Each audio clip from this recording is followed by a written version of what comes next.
Subscribe करें सेहत ज़िंदगी चैनल को और बेल आइकन पर क्लिक करें ताकि आपको हर नई वीडियो मिले सबसे पहले। डॉक्टर साहब, हमें कमेंट में क्वेश्चन आया है कि बाद लोगों ने कहा है हमें नाक में मुसलसल खुश्की रहती है छींकों की वजह से, तो इसकी वजह से हम बहुत परेशान रहते हैं, इसका कोई हल बता दीजिए। देखें, बहुत ज़रूरी सवाल है कि नाक के अंदर देखिए नाक में बहुत सारे असबे हैं मिलियंस के हिसाब से कि जो सेंसिटिव हैं, आपको खुशबू बदबू मुख्तलिफ़ किस्म की जो बदबूएँ हैं जो कि मुख्तलिफ़ किस्म के केमिकल से होती हैं, फूलों की खुशबू देख लें, खानों की खुशबू देख लें, यानी इसका आपके भूख से भी ताल्लुक़ है। अगर अच्छी खुशबू आपको नाक से आती है तो आपका दिल चाहता है कि आप फ़ौरन चाहते हैं कि देखें क्या पक रहा है और क्या जो है अच्छा पका हुआ है तो हम जल्दी से खा लें। नाक के अंदर खुश्की का होना और ख़ारिश का होना उन लोगों को बहुत ज़्यादा होता है जिन्हें एलर्जिक राइनाइटिस यानी कि नाक की झिल्ली की एलर्जी होती है। अमूमन ऐसे लोग जो होते हैं या तो ज़्यादा नज़ला ज़ुकाम का शिकार हो जाते हैं या एस्थमेटिक भी होते हैं या इनको छींकें ज़्यादा आती हैं। तो जिनकी नाक ज़्यादा सेंसिटिव होगी उनको जो है छींकें भी ज़्यादा आएंगी, नाक से पानी भी बहेगा। अगर ज़ोरदार अटैक हो जाए फिर तो इसको वो यही है कि वो फ्लू हो गया, या जिनको अमूमन जो है ज़ुकाम रहता है।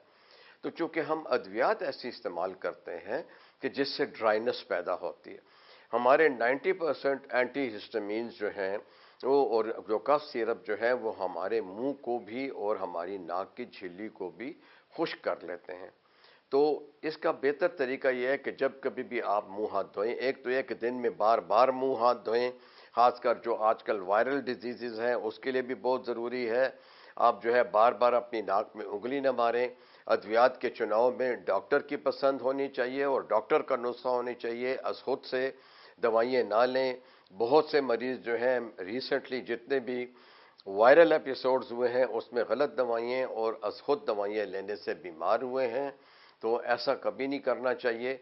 तो डॉक्टर की दवाई होनी चाहिए। और मरीज़ फिर जब बीमार हो जाता है तो मैंने दो चीज़ें देखी हैं अपनी प्रैक्टिस में भी। टूथपेस्ट करना छोड़ देते हैं, पानी पीना छोड़ देते हैं। अल्लाह के बंदे, अल्लाह की बंदी, ना तो पानी की वजह से आप बीमार हुए हो और ना ही दांत साफ करने की वजह से आप बीमार हुए हो।